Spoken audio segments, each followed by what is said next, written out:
In this book, Polygamy Under Attack, one of the subjects that is covered is Tom Green.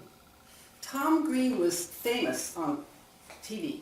He was the flamboyant polygamist with the young wives, and he was on TV, all over TV.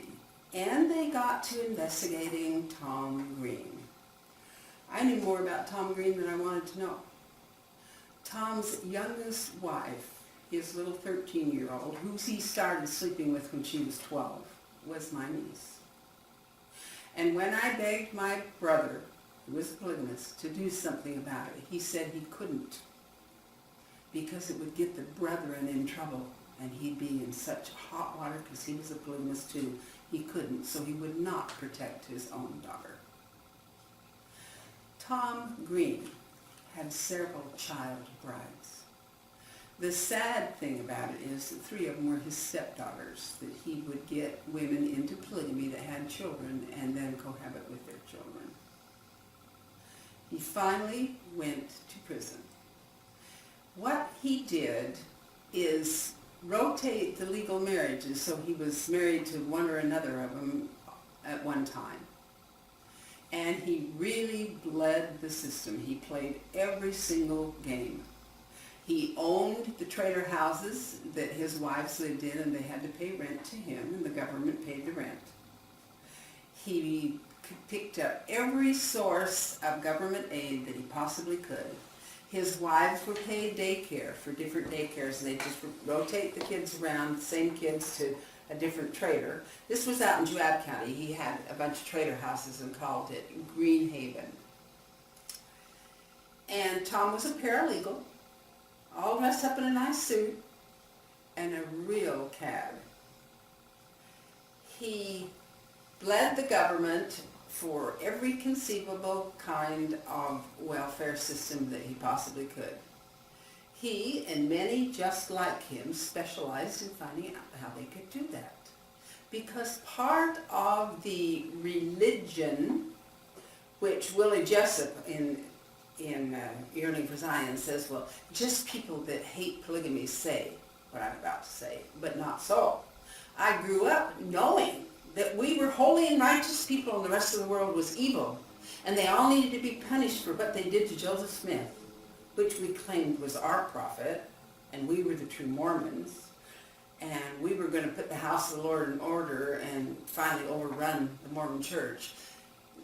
The guys used to say, we're the tail wagging the dog, because they were. They were basically holding the state of Utah hostage for their criminal activity. You know, claiming and blaming Mormonism, because in the history of Mormonism they had some zealots that were polygamists, and somehow that justifies hanging them out to dry and blaming them for every evil crime done in the name of polygamy today. Because it works. They haven't been prosecuted the way they should be prosecuted. The state says that it's too expensive. But when I was a child, there were hundreds of us that were born for that welfare check. Now there are thousands and thousands. In Andrea's book, God's Brothel, here, did I pull it out? Yeah, in God's Brothel. She's got a little map here. And that little map shows some of the cults, polygamous cults that have branched out in the United States. Now they're in Canada, they're in Mexico, and the book is about maybe 10 years old, so this is expanded now. But those that claim or blame Mormonism teach that you deserve to get anything you possibly can from non-believers. They call them Gentiles. Especially the government, because the government punished Joseph Smith. They killed him and he was a martyr to God. So they owe all of the polygamists. So the way of getting this money is called the bleeding of the beast. We were taught that we should bleed the beast, that we should deceive the evil world. In other words, it's okay to lie to anybody that's not one of us. Can't lie to the prophet.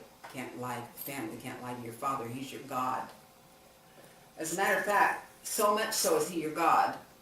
The last time I saw my father, he told me if I did not bring my daughters back to Utah so he could place them in polygamous marriages, that he, not God, he would not resurrect me from the grave. That's the last time I ever saw my father. I never even went back for his funeral. I got my children out. I never went back for my family's sake ever again. Took a lot of courage. Took a lot of years. I can bet. Took a lot of years. Most women don't get out with their children. That's right.